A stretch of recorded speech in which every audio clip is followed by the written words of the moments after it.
नहीं, ये सारी डिफ़िकल्ट एक्सरसाइजेस आपको नहीं करनी है। अब मैं अपनी वीडियो में आगे आपको बहुत ही सिंपल ईजी एक्सरसाइजेस बताऊंगी जो आप खुद से कर सकते हो बिना किसी सपोर्ट के, बिना किसी मैन पावर के, easily and comfortably. Hello everyone, my self doctor संस्कृति, फिजियोथेरेपिस्ट। तो आज हम अपनी वीडियो में बात करेंगे that what exactly the paralysis is. Paralysis होता क्या है, क्यों होता है, कैसे होता है और इसका प्रॉपर ट्रीटमेंट क्या है। Starting with the point, I think सबको पता ही होगा पैरालिसिस होता क्या है। दैट इज लकवा मार जाना या फिर अधरंग मार जाना, या फिर कुछ पेशेंट्स इसे अधरंग भी कहते हैं।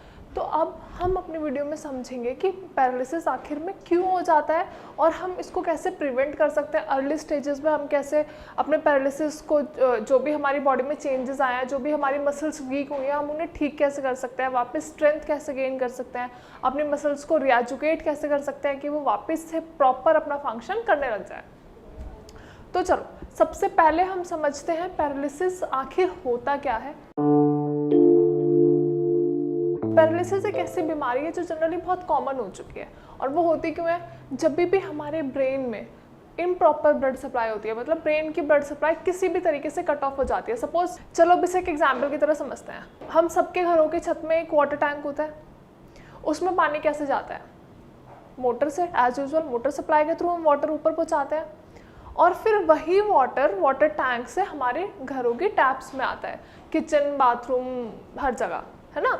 तो same goes with the brain. जो हमारी आर्टरीज हैं जो ब्लड सप्लाई करती है हमारी ब्रेन तक, तो उनमें किसी भी रीज़न से एक क्लॉट जम जाता है या फिर एट टाइम्स क्या होता है कि जो हमारी ब्लड वेसल है वो फट जाती है, तो ब्रेन तक प्रॉपर सप्लाई नहीं हो पाती ब्लड की, जिस वजह से पैरालिसिस या स्ट्रोक का अटैक आता है।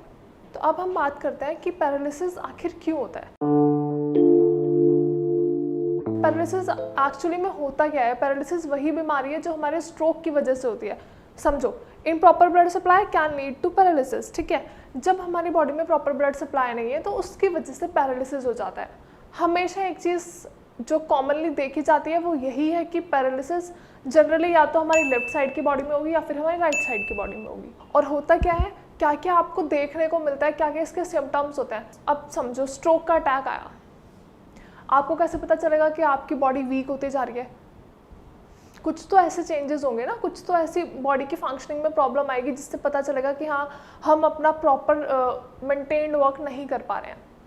तो होता क्या है, इनिशियली ऐसे सिम्टम्स देखे जाते हैं कि हम अपनी आई क्लोज नहीं कर पाते। सपोज ब्रेन स्ट्रोक का इफेक्ट डायरेक्टली हमारे फेस पे क्या है। अब समझते हैं, ब्रेन स्ट्रोक का इफेक्ट कहीं पे भी आ सकता है, बॉडी के किसी भी पार्ट पे आ सकता है। सपोज हाथ में, पैर में, हमारे फेस पे, कहीं भी आ सकता है। तो आपको पता कैसे चलेगा कि हाँ, मुझे जो ये प्रॉब्लम्स हो रही है that can lead to paralysis. तो अब होता क्या है, फेस पे समझता है। चलो, फेस पे क्या होता है, या तो आइडियली या तो लेफ्ट साइड या फिर राइट साइड हमें पैरालिसिस होता है, that is called facial paralysis. तो उसमें क्या सिम्टम्स देखने को मिलते हैं हमें? हम अपने अफेक्टेड साइड के फेस की आई क्लोज नहीं कर पाते हैं, फर्स्ट पॉइंट। सेकेंड पॉइंट, हम अपनी आईब्रो रेज नहीं कर पाते। जैसे आईब्रो रेज करते हैं, ऐसे बोलते टाइम या फिर कुछ एक्सप्रेशन देते टाइम आईब्रोज रेज होती है, नॉर्मल है, तो वो पैरालिसिस के पेशेंट्स नहीं कर पाते हैं। नेक्स्ट इज इनिशियल, जब मॉर्निंग में सुबह उठते हैं तो हम सबसे पहले ब्रश करते हैं।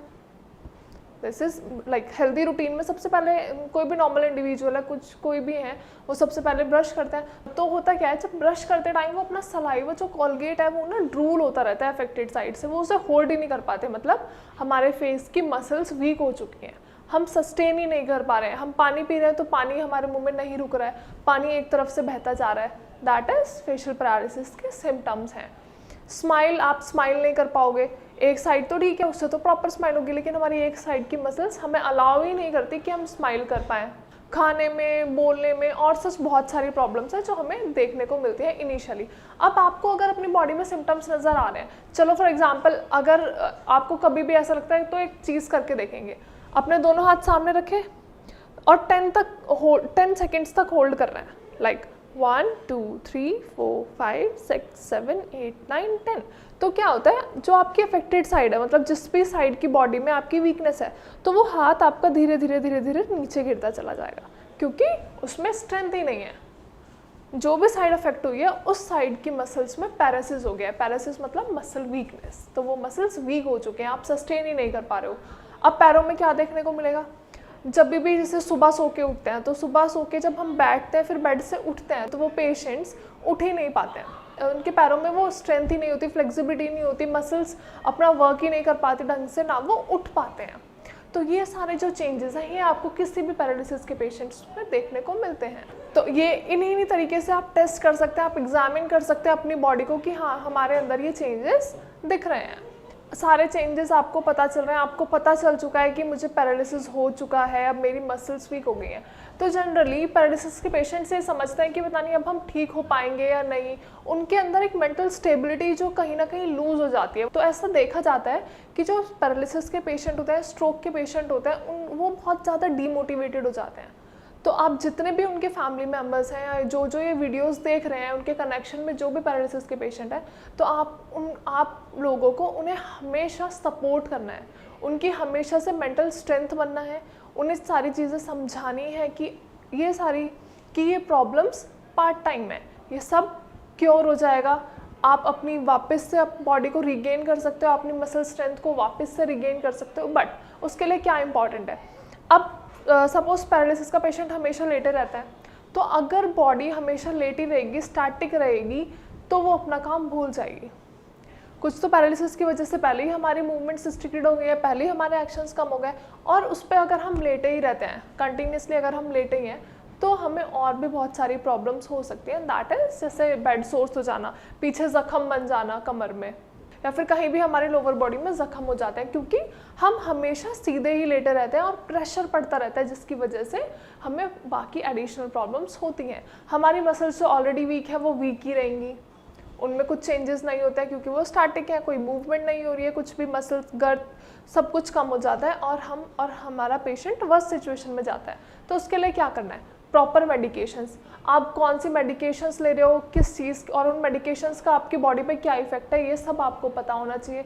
तो इसके लिए आप अपने अच्छे डॉक्टर को कंसल्ट करेंगे, और साथ में ये भी पूछेंगे कि जो भी ये मेडिकेशंस चल रही हैं, आखिर में इनका बॉडी में रोल क्या है, ये मेडिकेशंस हम क्यों ले रहे हैं। अब एक्सरसाइजेस, जनरली ऐसा होता है कि डॉक्टर्स हैं, थेरेपिस्ट हैं, एक्सरसाइजेस बता देते हैं, बट पेशेंट लैक करते हैं वो एक्सरसाइजेस करने में। उन्हें चाहिए हमेशा कि हमें कोई एक्सरसाइज कराए, हम खुद से नहीं कर पाएंगे। बट अल्टीमेटली ठीक आपको होना है, बॉडी आपकी है, तो आपको एक्सरसाइज प्रॉपरली करनी है, टाइम टू टाइम करनी है। अब मैं अपनी वीडियो में आगे कुछ एक्सरसाइजेस बताऊंगी जो बहुत ही कॉमन है, बहुत ही नॉर्मल है, जो आपको करनी है। आपको उसके लिए किसी की सपोर्ट की ज़रूरत नहीं है, किसी और की स्ट्रेंथ की ज़रूरत नहीं है, वो आप खुद कर सकते हो, and that are very easy. चलिए फ्रेंड्स, अब मैं आपको कुछ ऐसे एक्सरसाइजेस बताऊंगी जिन्हें करने के लिए आपको पहला इंपॉर्टेंट पॉइंट, ना तो किसी की हेल्प चाहिए और ना फिर किसी का सपोर्ट चाहिए। तो फिर स्टार्ट करते हैं। बस what you need a chair जिस पे बैठ के आप आराम से कर सकते हैं, क्योंकि जनरली पैरालिसिस के पेशेंट्स उठ नहीं पाते हैं, चल नहीं पाते हैं, लेकिन इनिशियली अगर हम ये एक्सरसाइजेस स्टार्ट कर देते हैं तो बहुत अच्छा रिजल्ट मिलेगा। तो स्टार्टिंग विद एक्सरसाइज, सबसे पहले आपको चेयर पे बैठना है, एकदम सीधे, दोनों पैरों को अपना सीधा रखेंगे, बॉडी 90 डिग्री के एंगल पे स्ट्रेट रहेगी, एंड सिर्फ आपको ईजिली अपना पैर ऊपर की तरफ उठाना है। आप कोई से भी पैर से स्टार्ट कर सकते हो, क्योंकि ऐसा नहीं है कि एक्सरसाइज आपको सिर्फ अफेक्टेड साइड ही करनी है, आपको दोनों पैरों की एक्सरसाइजेस करनी है।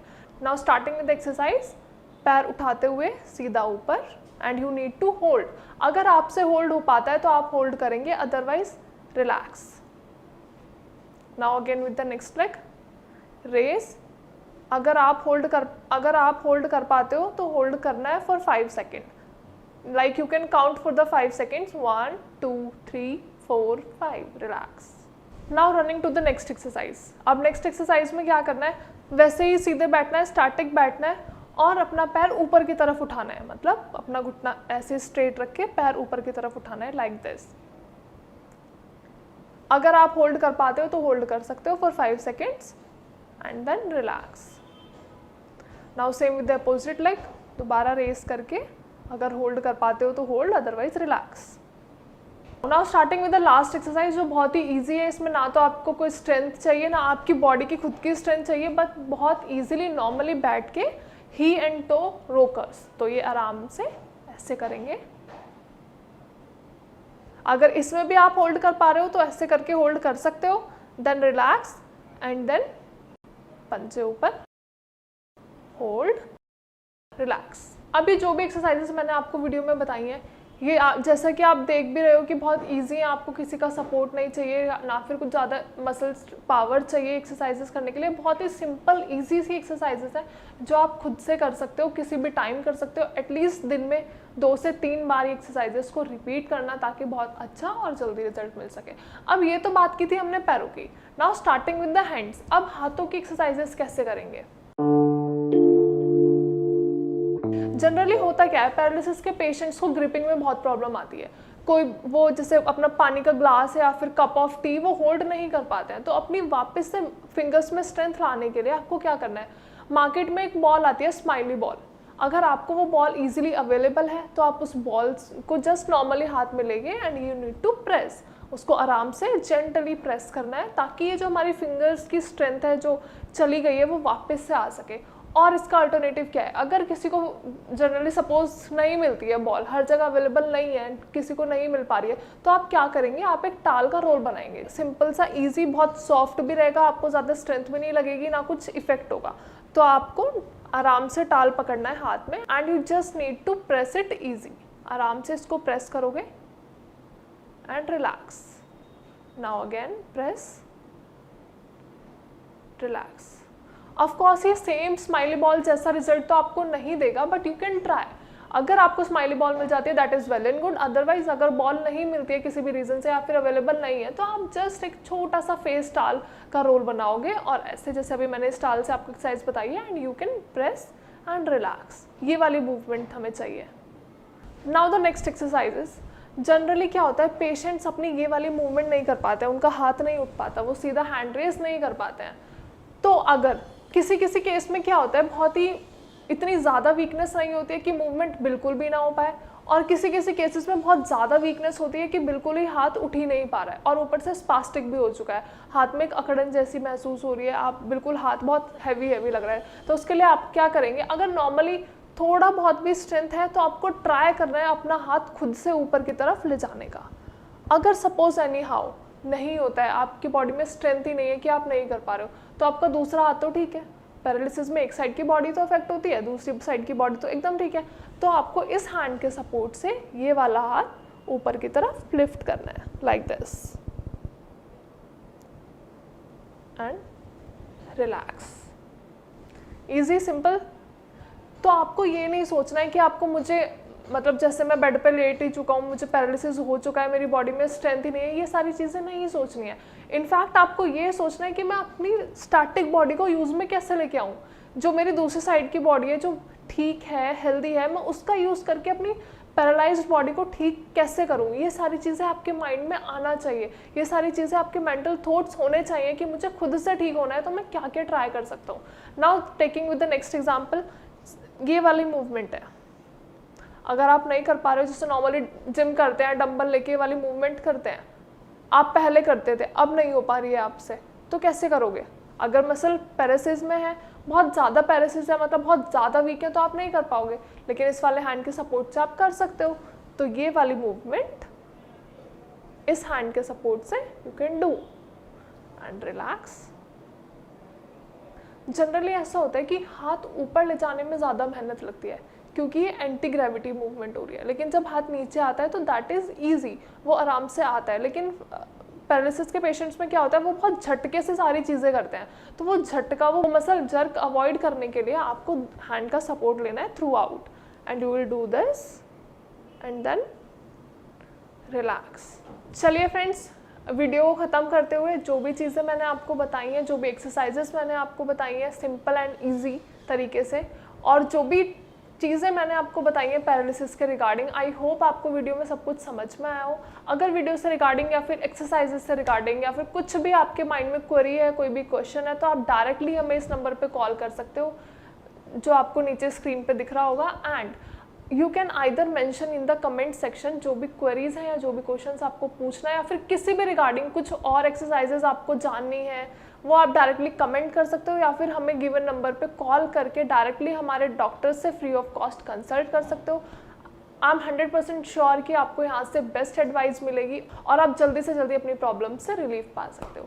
Thank you so much, have a nice day.